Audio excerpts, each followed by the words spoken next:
नमस्कार सर्वांना. श्री स्वामी समर्थ. कसे आहात? सगळ्यांना आजचा दिवस आनंदाचा आणि आरोग्यदायी जावोत हीच स्वामींचरणी प्रार्थना. तर हे जे ब्लाऊज दाखवते ना, तर याचा कटिंगचा व्हिडिओ मागच्या एका व्हिडिओमध्ये दाखवला होता. तर आता बऱ्याच ताईंच्या कमेंट होत्या की ताई बोटनेक ब्लाऊज शिवून पण दाखवा. तर व्हिडिओ काढलेला होता, पण तो व्हिडिओ जास्त मोठा झाला असता म्हणून म्हटलं दुसऱ्या व्हिडिओमध्ये टाकू म्हटलं आपण हा व्हिडिओ. तर अगदी सोप्या पद्धतीने, अगदी सोपी पद्धत आणि एकदम व्यवस्थित अशी परफेक्ट ब्लाऊज बसणारं असं हे बोटनेक ब्लाऊज आहे. सगळ्यात पहिले मी फ्रंट साईड घेतली. फ्रंट साईडला मी पुढचा गळा जो आहे ना, तो पान आकाराचा शेप दिलेला होता. त्याला पूर्ण खालच्या साईडनी आणि गळ्याच्या साईडनी टिपा मारून घेतल्या. टिप मारल्यानंतर कट करून आणि पलटवून घेतला. पलटवल्यानंतर पुढच्या गळ्याला आधी दाबटीप देऊन घेतली आणि त्यानंतर साईडनी हे फ्रंट भाग जोडले. तर भाग जोडताना आहे ना, पुढचा गळ्याचा तर अस्तरचा भाग जो वरती आलेला असतो ना, तर तो आतमध्ये दाबायचा. म्हणजे आपला जो वरच्या साईडने जो ब्लाऊज पीसचा कपडा असतो ना, तर तो त्याच्यावरून आपलं अस्तर दिसलं नाही पाहिजे. असं व्यवस्थित फिनिशिंगमध्ये कपडा सरळ करून, कपड्याला घड्या गुड्या असतील ते व्यवस्थित असं हात फिरवून आणि मगच आपण त्याला गळ्याला वरून दाबटीप द्यायची. आणि जर गळ्याला, पुढच्या गळ्याला जर लेस टाकायची असेल तर आपण ती पण टाकू शकतो. आता मला ह्या गळ्याला लेस टाकायची होती, तर मी आता लेस टाकते. तर याला आहे ना ग्रीन कलरची लेस टाकणार होते, पण ग्रीनपेक्षा अशी गोल्डन पण छान दिसत होती आणि सिंगल राऊंडमध्ये मी गोल्डन लेस टाकलेली आहे.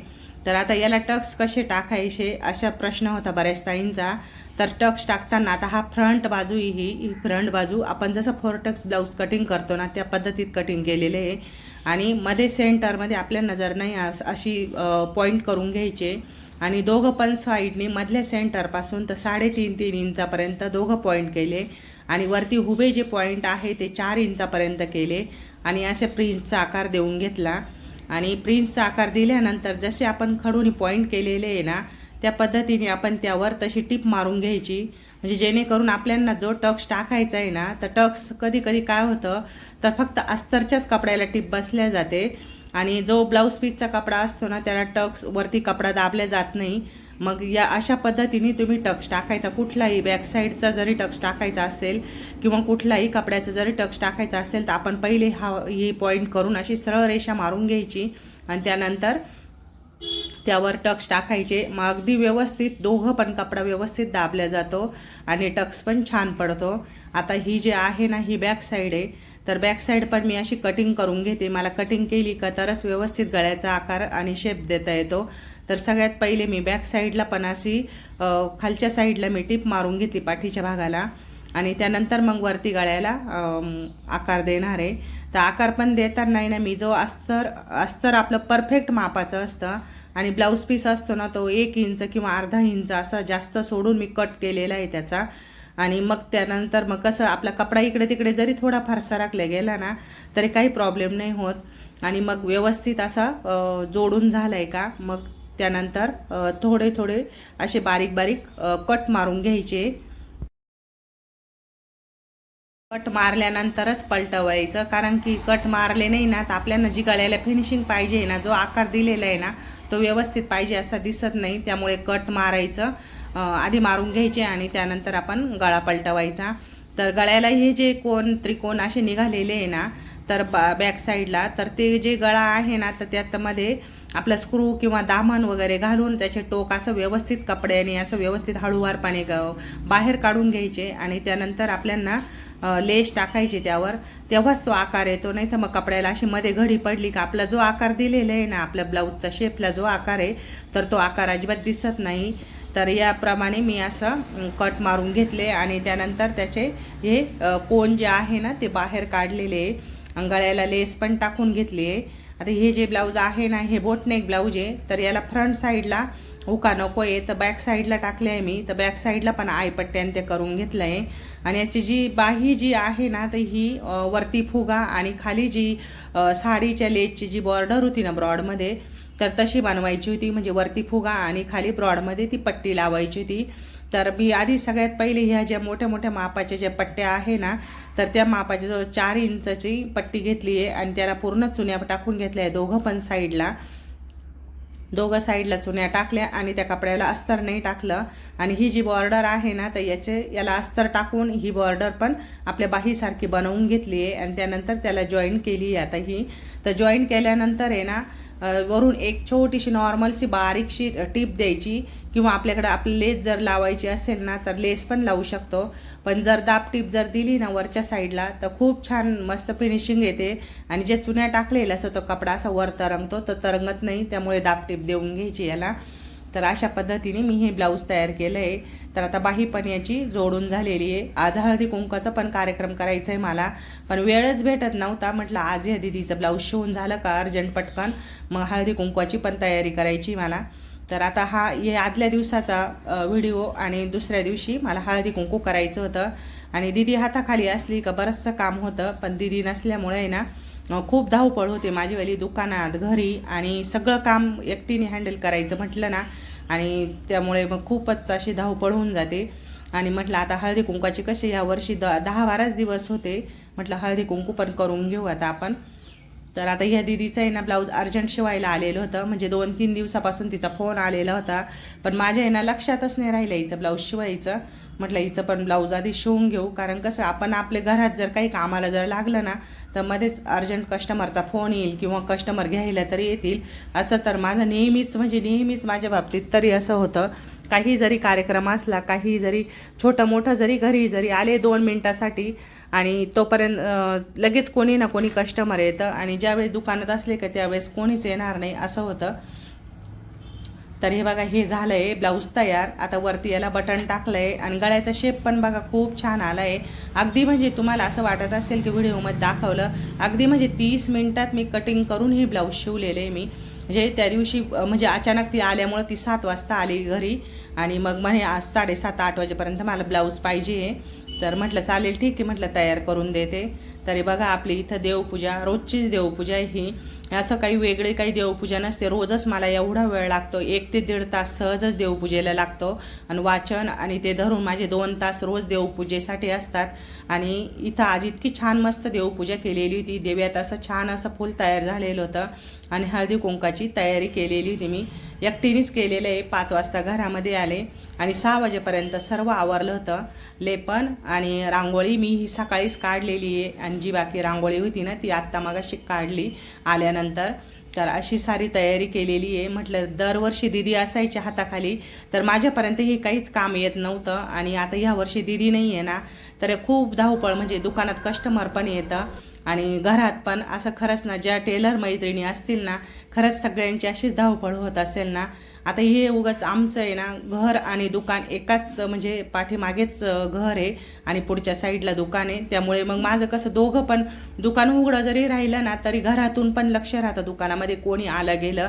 पण असं जर समजा थोडंसं जरी लांब राहिलं तर आपल्याला दुकान वाढवून मगच काही कार्यक्रमासाठी कुठल्याही काही पाहुणे वगैरे आले त्यासाठी वेळ द्यायला लागतो, असं होतं. तसं आमचं एवढं आहे की घर आणि दुकान अगदी जवळ आहे, त्यामुळे मग ती वेळेची भरपूर बचत होते.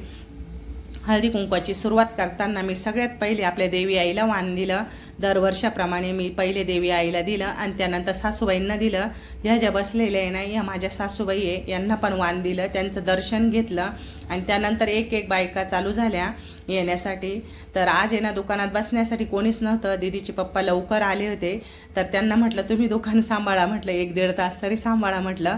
आणि मी जास्त काही मोठं नाही केलेलं, कमी खूप काही असं, पण असं थोडक्यात पण केलेलं आहे, कारण की कसं वेळ शेवट 2च दिवस राहिले होते आणि सगळ्यांना खूप गर्दी होती हळदी कुंकाची. आमच्या इथं म्हणजे प्रत्येकाच्या घरोघरी हळदी कुंकू होतं. आणि माझं तर कोणाच्या घरी जायचं, 1-2 घरी जायचं, तर एखाद्या घरी जायचं पण नाही, अशी धावपळ झाली होती. मग म्हटलं चला आता कसं ते दरवर्षाप्रमाणे म्हणजे खंडन नाही झालं पाहिजे, त्यामुळे म्हटलं थोडं का होईना आपल्याला जेवढं जमेल तेवढं करू म्हटलं. तर या आहे आमच्या भाचीबाई. तर तुम्ही मागच्या 1-2 व्हिडिओमध्ये दुकानामध्ये बघितलंच असेल यांना. ह्या पण आलेल्या होत्या, ह्या ननंदबाई आहे. आणि ह्या ज्या आहे ना जुन्या मैत्रिणी आहे, ह्या भरपूर दिवसाचे म्हणजे बरेच म्हणजे त्यांची मुलं आणि आमची माझी मुलं सगळे एकाच सोबतच होते. आणि आता बऱ्याच दिवसानंतर भेट झाली, ते पण अचानक झाली. म्हणजे तो आनंद वेगळा आणि त्या गप्पा पण वेगळ्या, जुन्या गप्पा. खूप भारी वाटत होतं मस्त. आणि कधी असं म्हणजे त्यांची मुलं एकदम छोटी छोटी होते, एकत्र खेळणं, एकत्र राहणं, तेव्हा एकदम म्हणजे असं ते एक दिवसच वेगळे होते असं तरी मला वाटतं. त्यावेळेस प्रत्येकजण आहे ना, असं प्रत्येकाला वेळ असायचा, प्रत्येकजण एकमेकींजवळ बसणं, गप्पा. आता तर म्हणजे आहे ना, ज्याची तेच आता एवढ्या ज्या आहे ना, प्रत्येकजण ज्याच्या त्याच्या कामात एवढं बिझी झालेलं आहे ना, तर म्हणजे आज अक्षरशः म्हणजे ते आले ना, मला इतका आनंद झाला ना. म्हटलं खूप दिवसांतून म्हणजे अशा ह्या जुन्या गप्पा, त्यांची मुलं काय करतात, आपली मुलं काय करतात, असं खूप काही. आणि लहानपणचे आपल्या मुलांचे उद्योग, ते असं खूप मस्त गप्पा चालल्या होत्या आमच्यावाल्या. खूप भारी वाटलं होतं खरंच ना. हळदी कुंकवाच्याच निमित्ताने आपण एकमेकींच्या घरी जातो आणि तेवढा वेळ आपल्यांना भेटतो. आणि मला तर असं आहे, तर माझा वेळच भेटत नाही. दुकानामुळे आहे ना, कुठं जायचं म्हटलं का दुकानात कोणीच नसायचं असं होतं. आणि मग कसं दुकान वाढवून जायचं म्हटलं का खूप हे होतं, म्हणजे आपलं कस्टमर सगळं रुटीन तुटल्यासारखं होतं. आणि निघायचं म्हटलं का कंटाळा येतो असं पण होतं. तर ह्या म्हणजे बरेच लांबून आले ह्या दोघी पण मैत्रिणी. म्हणजे आमच्या हायवेच्या तिकडे त्या बाजूला सोमेश्वर कॉलनी म्हणतो ना, तिथं राहतात ह्या. तर तिकडनं आल्या त्या अचानक कशी तरी, म्हणजे एक कॉन्टॅक्ट झालं एक, आणि लगेच त्यांना फोन केल्याबरोबर लगेच आल्या त्या, असं होतं. आणि हे जे डेकोरेशन आहे ना, मी एकटीनेच केलेलं आहे सगळं.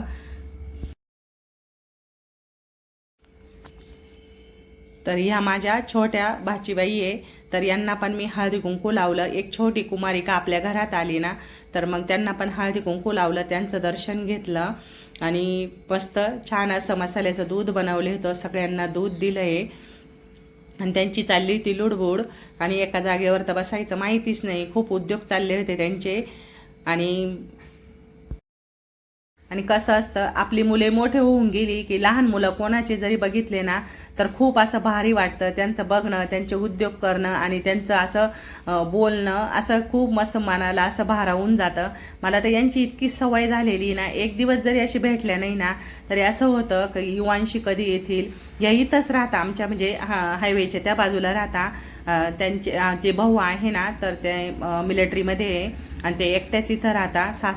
लहान सासऱ्यांची मुलगी त्या. तर मग ते तिथं राहता. आणि कधी 2-3 दिवसातून जरी गावात आल्या ना, तर असं एकदम भारी वाटतं. त्यांना पण दुकानात यायला खूप आवडतं.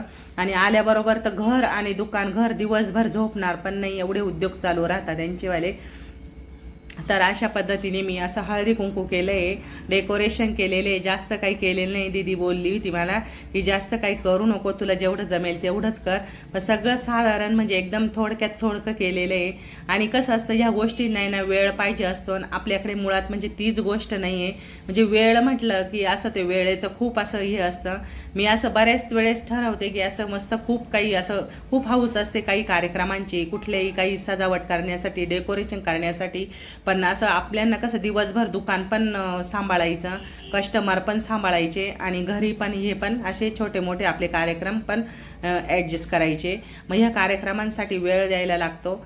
आणि असं दुकानात आहे ना, असं कधी ना कधी असं काय होतं, घरी जर कोणी जर आलं किंवा काही कार्यक्रम ठेवला आणि दुकानात कस्टमर आलं नाही आणि गर्दी झाली नाही, असं कधीच होत नाही. हे तर म्हणजे असं बऱ्याच जणींना आता सध्या तर माहितीच झालेलं आहे की घरात काही कार्यक्रम राहिला की मग काही ना काही दुकानामध्ये चालूच असतं. तर ह्या ज्या ताई दिसत आहे ना ह्या साईडच्या, तर ह्या आपल्याकडं हुका लावतात, ते एकटेच राहतात. तर त्यांना पण बोलवलेलं होतं, मग त्या आल्या होत्या.